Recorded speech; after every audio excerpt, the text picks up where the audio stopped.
Yamuna Tira Bonachari Yamuna Tira Bonachari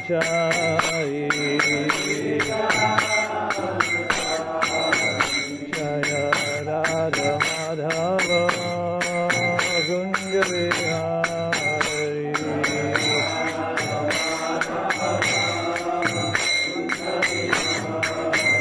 Jaya Radha Madhava Kunja Vihari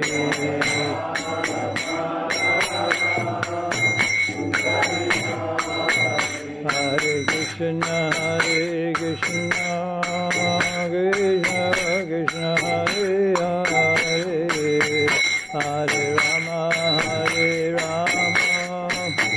Rama Rama Hare Hare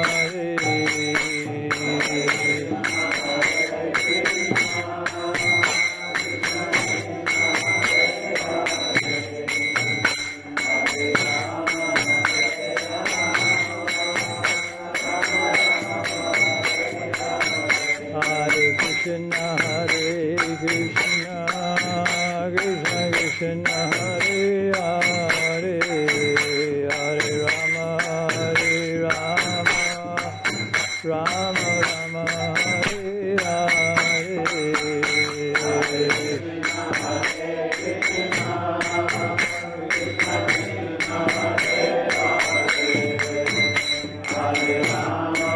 Hare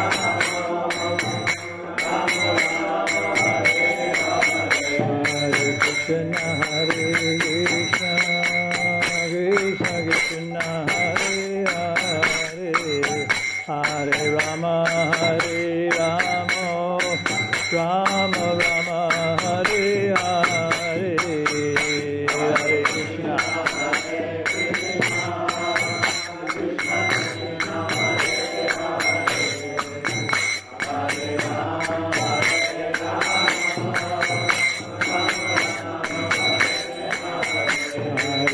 Krishna Hare Krishna Krishna Krishna Hare Hare Hare Rama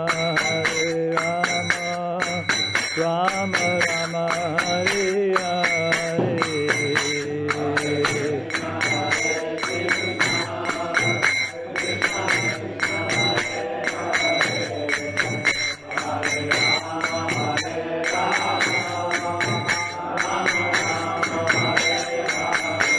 Hare Krishna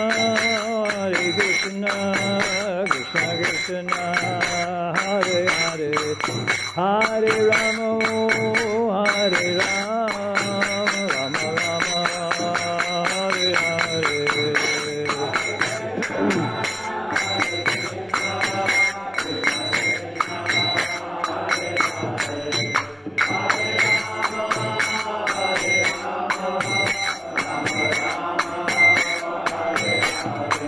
Hare Krishna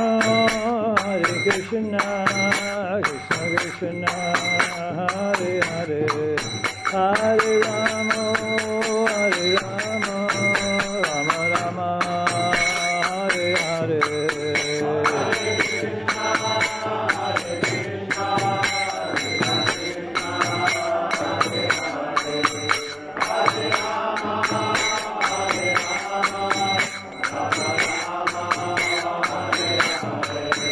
Jaya Prabhupada Jaya Prabhupada Jaya Prabhupada Jaya Prabhupada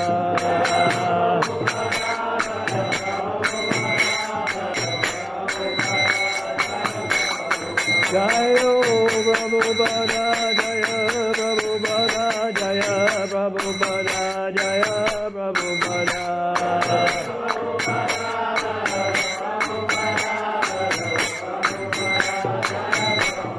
Jaya Prabhupada Jaya Prabhupada Jaya Prabhupada Jaya Prabhupada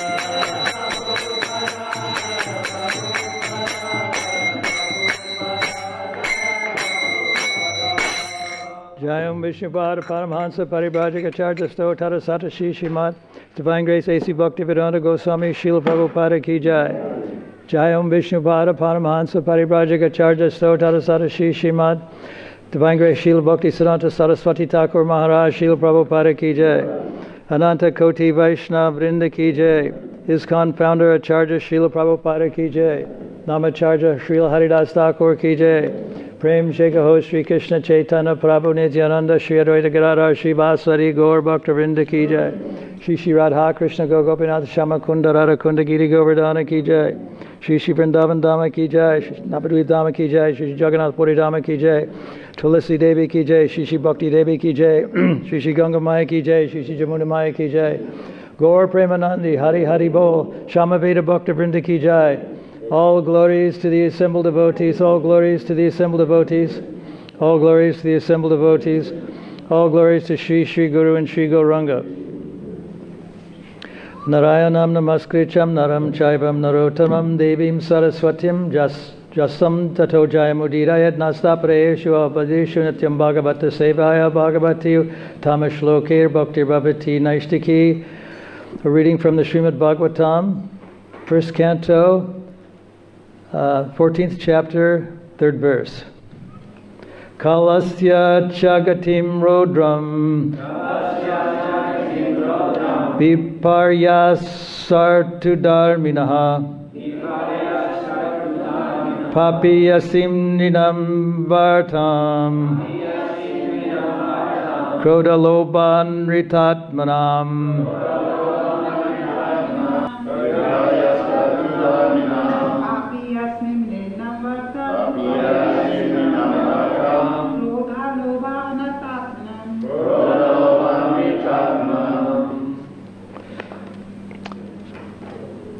Kalasya of eternal time. Cha also. Gatim direction. Rodram fearful. Viparasta reversed. Ritu seasonal. Dharminaha regularities.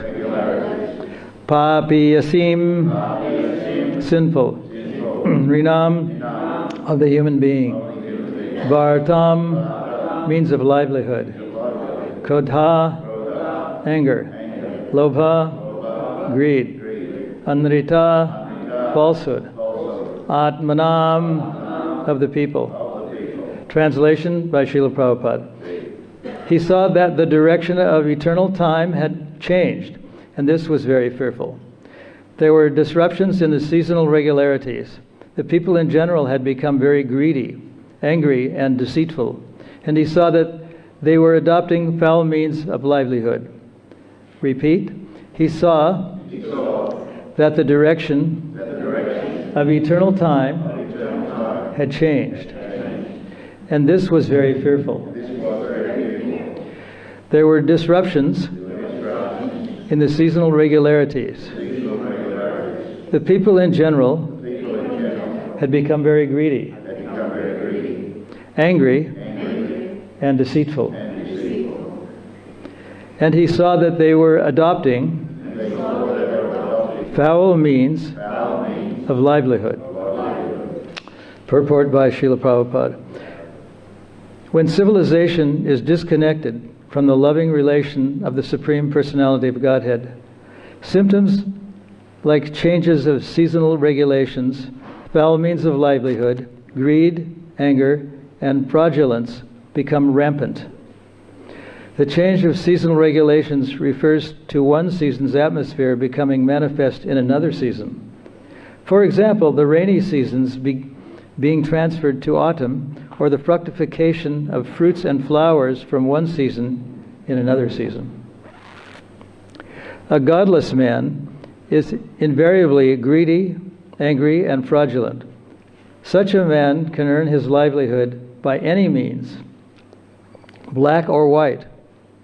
During the reign of Maharaj Yudhisthira, all the above symptoms were conspicuous by their absence.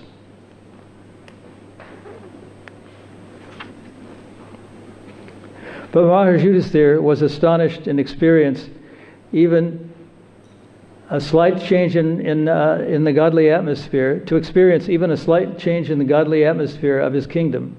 And at once he suspected the disappearance of the Lord. Foul means of livelihood implies deviation from one's occupational duty. There are prescribed duties for everyone, such as Brahmana, Kshatriya, Vaishya, and Shudra. But anyone who deviates from his prescribed duty and declares another's duty to be his own is following a foul and improper duty. A man becomes too greedy for wealth and power when he has no higher objective in life, and when he thinks that this earthly life of a few years is all in all. Ignorance is the cause of all these anomalies in human society. And to remove this ignorance, especially in this age of degradation, the powerful sun is there to distribute light in the shape of Srimad Bhagavatam. The verse again, he saw that the direction of eternal time had changed, and this was very fearful. There were disruptions in the seasonal regularities. The people in general had become very greedy, angry, and deceitful, and he saw that they were adopting foul means of livelihood. Mukam karoti vachalam pangam langayate girim yat kri padham taraham bande Shri Guru dinatarane. Narayanam namaskritam naram shaivam narotamam devim saraswatim vyasam tato jayam udirayat nasta parayeshu abhadreshu nityam bhagavata sevaya bhagavati utama shloker bhaktir bhavati naishtaki. So in one of the symptoms that Prabhupada refers to in this purport is seasons being out of season, or summer being in the middle of winter. This is fairly prominent in this age. I remember one time when I was in London, England, in January, driving my car, I saw that it was a very warm day, unusually warm for January, and all of the trees of cherry blossoms were blooming. There were lots of cherry blossoms even in January, and it was very unseasonal. This also exists to a certain extent. I suppose here there was a very severe drought. It came a bit early, came out of season, and people were kind of freaking out, but it's become a little bit more regular now. All these symptoms, as Prabhupada mentions, were evidence of Krishna's not being present.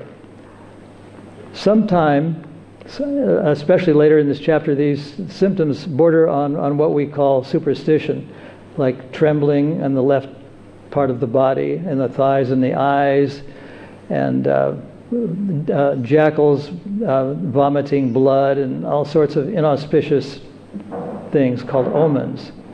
So that sort of borders on superstition. When we see, we don't walk under ladders, or we don't like to see black cats crossing our path.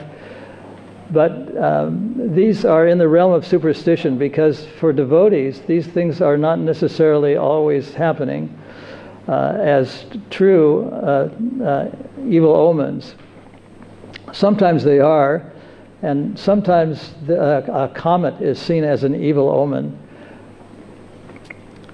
Krishna says that he appears to mitigate the discrepancies like these that come from time to time, especially in this age.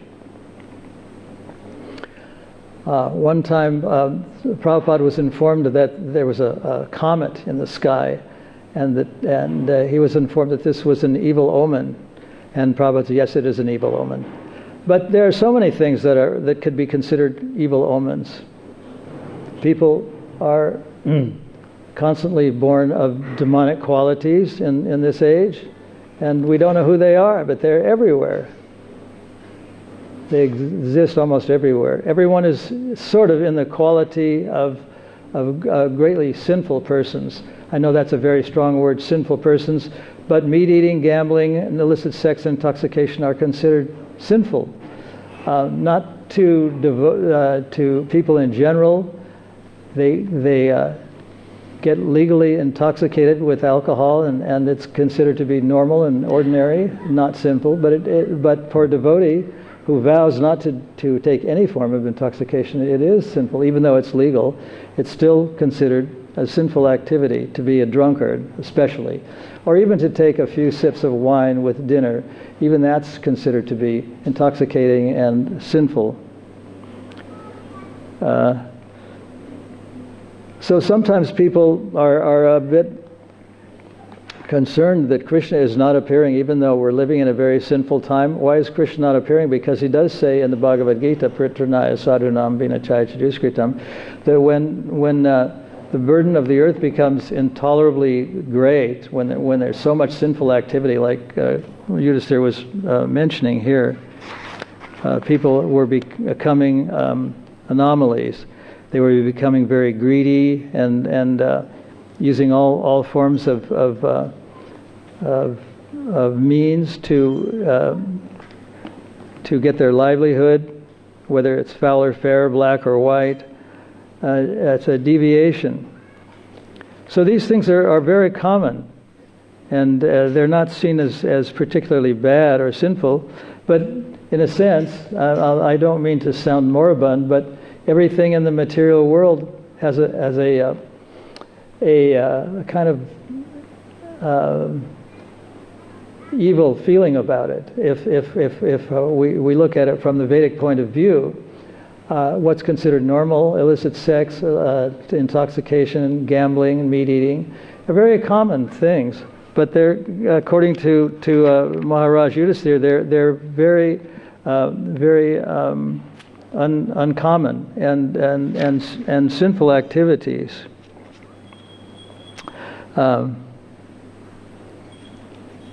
So we live in that situation, and don't think, as he says, it's invariably greedy. And Prabhupada was very he used the term intelligence to describe the real intelligence is knowing that there's a dimension of life that is beyond this material body. That is real intelligence.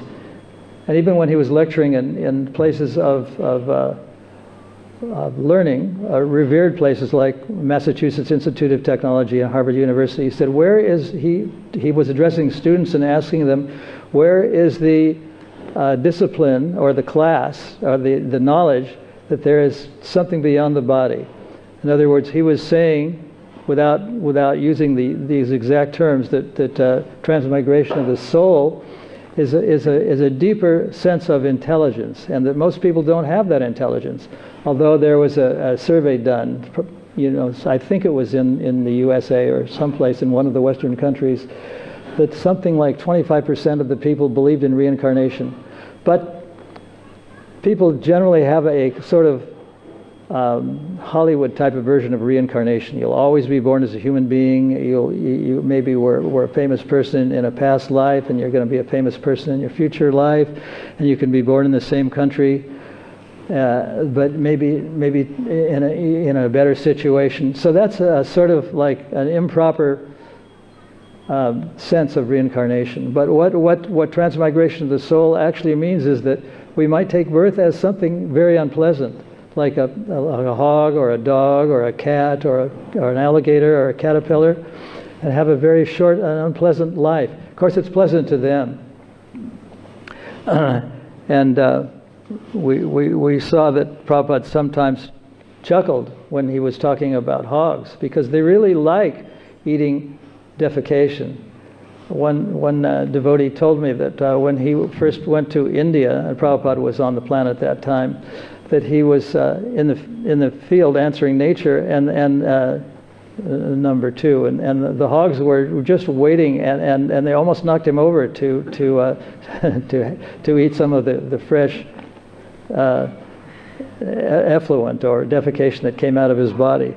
But they really enjoy it. They're very happy to eat that way. And if you offer them things like that are very tasty to human beings, like halava or something very sweet and very very wonderful, they refuse it. So it happens that in a sense it's that Krishna is very kind and very merciful. If people like to eat foul things, that they are somehow given a body that likes them. And if they like to eat meat or things like that, they're given a body like an animal that likes to like a dog or a tiger that likes to eat fresh flesh, bloody flesh. So that's a symptom. And sometimes when people are critical that although Krishna promises that he's going to appear when things get very bad, but he doesn't appear, why is that? Well, there's verses that say that Krishna does appear, and he appears in the form of his holy name. That's an appearance of Krishna, that he's non-different from his holy name. And when Krishna appears in the Hare Krishna mantra, he's actually personally appearing. It's not just a non-appearance because we don't see him, we don't feel him, we don't smell him, we don't touch him, we don't taste him, we don't play with him, we don't have some kind of personal association with Krishna, the person. But Krishna is there in his holy name. So in a sense, some people say that the 10,000-year period of piety and the appearance of Satya Yuga, or the appearance of happiness and piety in the middle of Kali Yuga has already begun. And other people say that it's not possible that it has begun, because everything is in a state of degradation. It's almost in a state of collapse, and that civilization as we know it is going to collapse. But because people are very enamored with things like advances in medicine, communication, technology, education, and medicine, travel, people are thinking that things are getting better. There's even a theory that we'll reach a state in which people don't have to do anything, that technology will solve all of our problems, that we won't have to do anything because robots will do all of our work. There's such a theory that some people believe is true. And there's a tendency for the advertising world in the West to support this. They support intoxication, they support advances in medicine and technology, thinking that everything is improving and is getting better. So in a way that's true, but in another sense it's not true, because as Prabhupada wrote in the initial Bhagavatams, there is that people have made great advances in technology and education and medicine and travel and communication. But as he was saying, he called it that there's a pinprick, that's the word he used, pinprick, in the social body. Something is wrong. And people like the Goswamis, like Sanatan Goswami, who was a very highly learned and elevated person. He was a minister, and he associated with very powerful and popular people that were in charge of his part of the world at that time. He said, people think that I'm very wonderful and very great, but I don't even know who I am. So he had this sense that even though he was very great and people lauded him as being a very learned and very advanced person, that there was something wrong. And he later became one of the most popular sadhus of his day. And his family was very elevated. He was the spiritual master of Rupa Goswami, the uncle of Jiva Goswami, and Jiva Goswami was said, and Prabhupada confirms this, was the greatest philosopher in the world. When I was in London, there was an institution called London University, and it has a division called the School of Oriental and African Studies. And it was very near to the temple in Berry Place. And I happened to walk by that university one day, and it was very, very nearby the temple. And there was a card, 3 by 5 inches, on the bulletin board, saying that they were going to study Jiva Goswami, and that Jiva Goswami was the greatest philosopher in the world. That's the term they use, the greatest philosopher in the world. And Prabhupada comments on this, and he supports this. He said that even the philosophers of the material world have supported the idea that Jiva Goswami was the greatest philosopher in the world. I think we heard a lot about Jiva Goswami from Sitala on his disappearance day a few days ago. So he was writing very voluminous material and is considered a great philosopher. And Sanatana Goswami's work, the Hari Bhakti Vilasa, which was instructed by Lord Chaitanya for 2 months to Sanatana Goswami, is a very important work.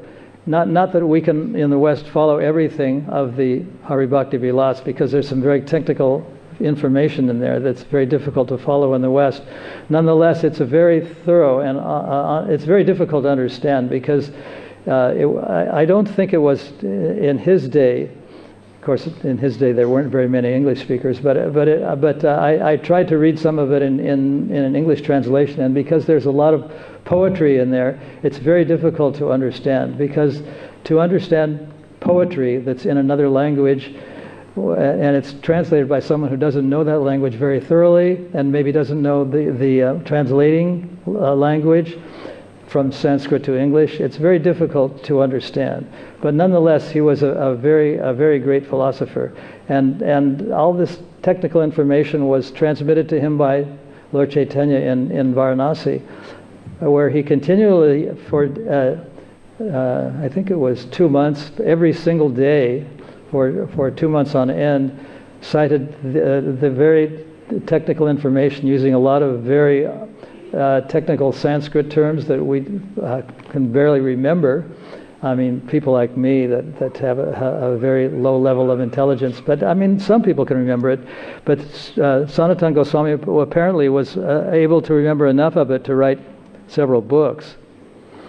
So there is a theory that because the sinful activity doesn't exist in the Hare Krishna movement, at least it's not supposed to exist. We take certain vows not to take intoxicants, not to have illicit sex, not to eat meat, and so on, not to gamble. That the golden age maybe has already begun, because these symptoms of sinful activity don't exist, or at least they're not supposed to exist within the Hare Krishna movement. So in a sense, it does exist. In the Hare Krishna movement, the golden age does exist in that sense. But whether it exists in the greater society, that is a question that has yet to be answered. And when Prabhupada was asked, he was informed once that the crime rate in the United States had reduced over 1 year. I don't remember what year it was, but it was when Prabhupada was present. And instead of saying that, yes, the Hare Krishna movement is changing society, his comment was, yes, we will take credit for that, quote unquote. Yes, we will take credit for that. So in a sense, if society does change for the better, we're not necessarily, because we're supposed to be Trinadapi Sunechana, we're supposed to be humble, we're not going to say it's all due to us that it's happening. I saw that there was an article in Time magazine a few years back talking about kirtan.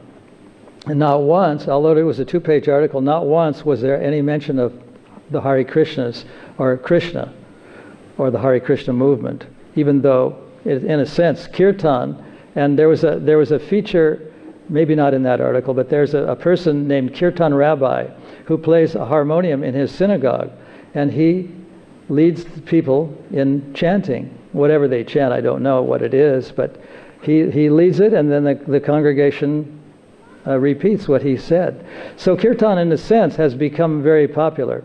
But in that sense, we can say that the golden age is beginning. Prabhupada said that he had one glaring fault, and his one glaring fault was that he couldn't think small. So he didn't talk about changing things or varnashram in his early years. He was just stressing how important it was to chant, and to chant 16 rounds. That was part of the vows that devotees were taking in front of him, in front of the deities, in front of the sacred fire, and in front of all the Vaishnavas, to chant. But in his last 2 or 3 years of his sojourn on earth, Prabhupada was emphasizing varnashram, that it should be a massive change in the entire society, that people should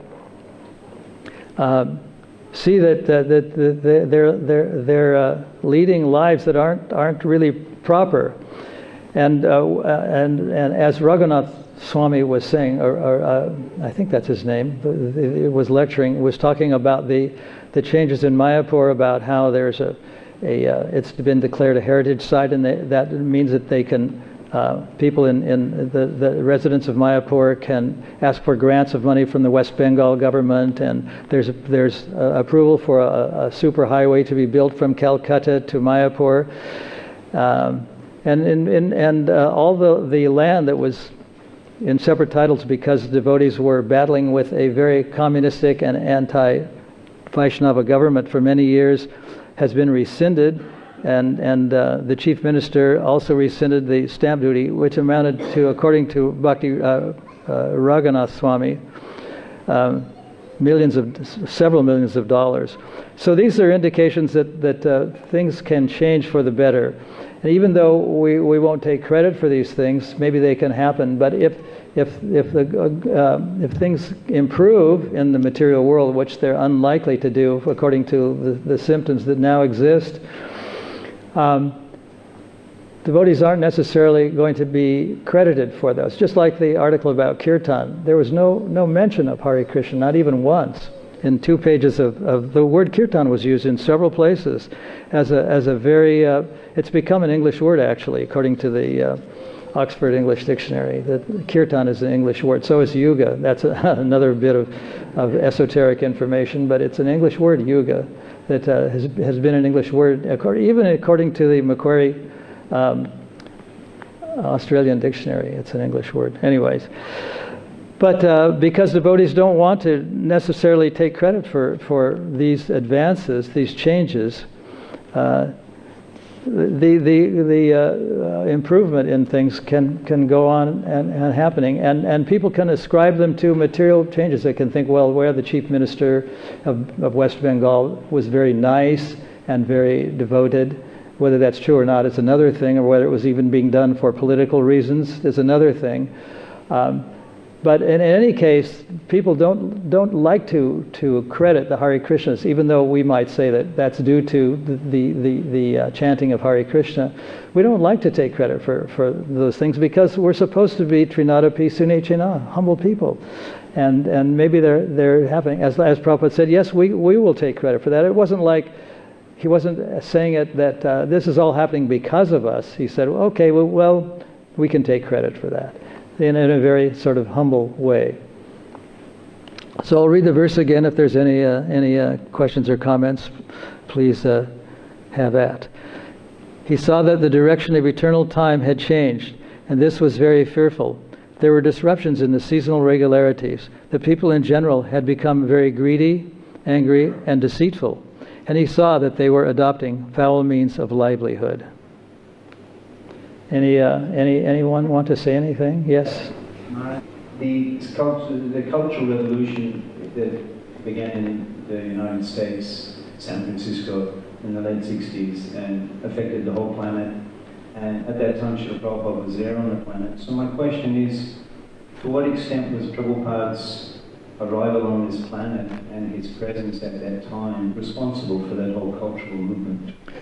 Well, first of all, a revolution is usually something that's very, very huge, very massive, like the communist revolution. I mean, it involved hundreds of millions of people, from a simple Karl Marx essay.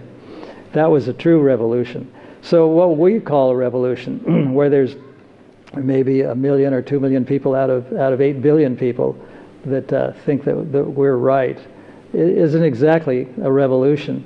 And some sociologists think that what happened only happened because the time was ripe, because people were in the United States, at least, there were a lot of people who were searching for a greater reality. And even Prabhupada says that he was referring to Westerners, that they don't like to have the same kind of lifestyle that their fathers and grandfathers adopted. So in a sense, that was a revolution, but it was a small, I don't know if the word revolution is proper, but in a sense, it's very great because in 50 years it's grown dramatically. But in another sense, it's very small because the number of people involved is very small compared to the world population. So, I mean, we can call it a revolution, and it is in a sense revolutionary because Prabhupada was teaching something that was very against the grain. He was teaching that we shouldn't intoxicate, we shouldn't have illicit sex, we shouldn't gamble, we shouldn't eat meat, and many people started doing it, hundreds of thousands, maybe 1 million people. But it was, even though it's, we can pat ourselves on the back and saying we're growing, and it is a very great thing, but in another sense, it's a very small thing. Yeah, thank you. My question actually is that there were so many yogis coming to the West, and there's so many people interested in spiritual life. So my question is, to what extent was that as a result of the great Mahabhagavat Prabhupada being on the planet at the time? I mean, why was it at that time? Is it just coincidental? There's so many people interested in yoga, so many swamis, so many people... Prabhupada did say that even though the skyscrapers in New York, completely dwarf the skyscrapers in Mumbai, and the technological and educational advances in the West are very great, people there was a certain section of people that didn't think that was so great. And they were the people that started the Hare Krishna movement. And when people came from that part of the world saying that, the Indian way of life was much more superior, it was kind of a novelty. That's a part of the world that we don't hear much about. And they were from that part of the world, and they had a kind of unique philosophy that we can renounce the world, or we can say that it's all false. That was their basic philosophy, yatamat tatapat, that the world is false. That had a certain attraction to everyone, because some people have a sense that maybe we're making a lot of advancement in technology and education and medicine and travel and communications.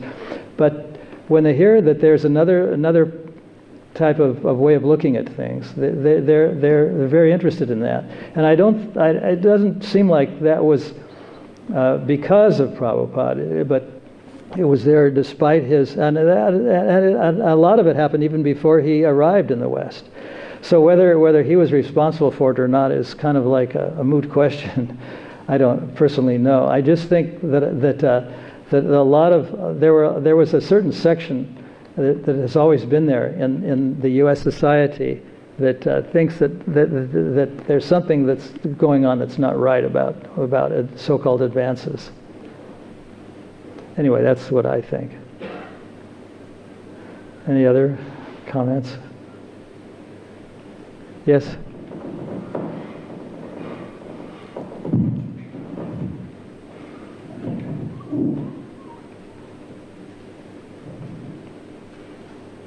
I was reading that in this age everyone's considered a Sudra. So I have a question, how far should we put our time in reflecting on our individual nature and where we fit in the Nirvana ashram? I'm not sure what your question is. So is... you mean if we are Shudras? Yeah, I was just reading that we're all considered Sudras in the age of Kali. So how far, to what extent should we put our energy and time into... Well, my thought on this is that Prabhupada has said that we should always remember our past sinful activities. But I mean, always remember doesn't mean that we are obsessed with them and that we can't preach because we're sinful or we're born Shudras. And he defined a Shudra as the entire population. I mean, people who are engaged in illicit sex, gambling, and intoxication and meat eating. In a sense, that's a Shudra mentality. And once he told the story, and it's probably well known that a man was once in a court case. He was convicted of murder, and his lawyer pleaded that he was insane at the time that he committed this atrocity, and so the judge called in a civil servant, psychiatrist, psychologist, doctor, to get his professional opinion, and the doctor said that he had treated many patients, and that in his opinion, this is what, as the story goes, was that everyone, in a sense, is insane, is mad, and I mean, and then he went on to say that, of course, the judge has to make his decision as to whether he was insane when he committed this crime. But his opinion was that insanity is something that exists everywhere. That anyone who is in this material world is insane. I mean, maybe he didn't use those exact words, but that was his general thought. That he was the expert in the field of psychology and psychiatry, and he said that if you want, you can forgive this man, or you can excuse him for being insane at the time that he committed this act.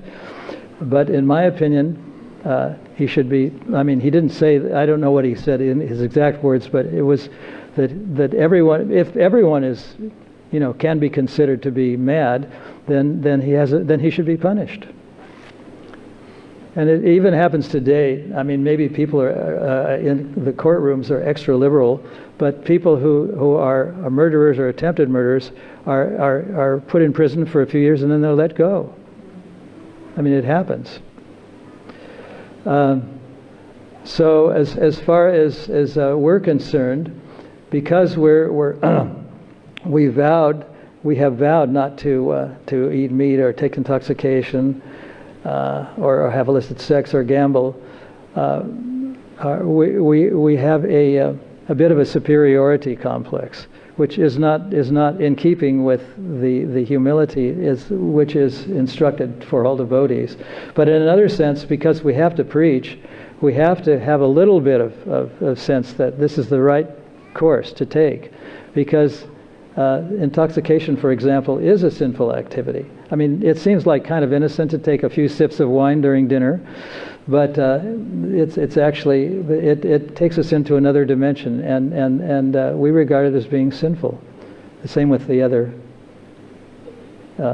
effects. Does that help? A little bit. Anything else? Correct me if I'm wrong, because I couldn't bring up the purport to read it again, but you mentioned that in Maharaj's Yudhisthira time, that those things weren't occurring,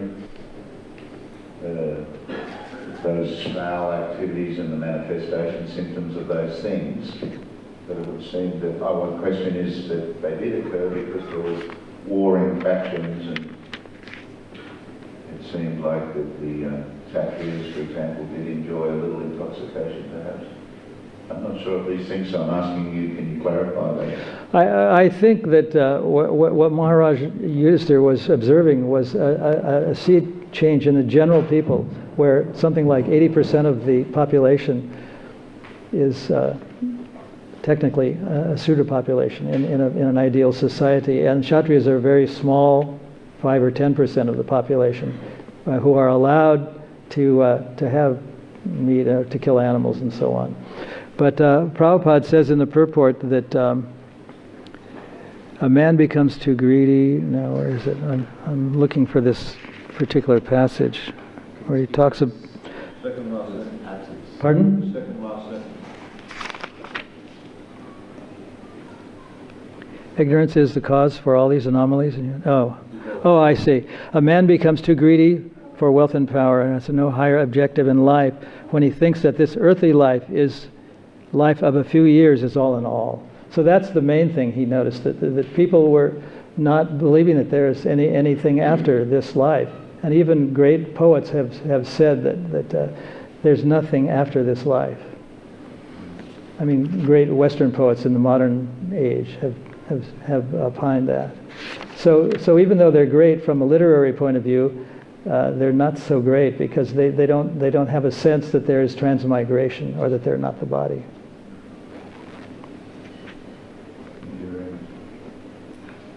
Thanks, Mr. Kavacha, for pointing out that passage. Anything else?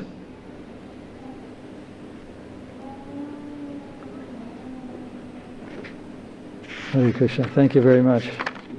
Srimad Bhagavatam ki jai. Holiness Mukunda Goswami Maharaj ki.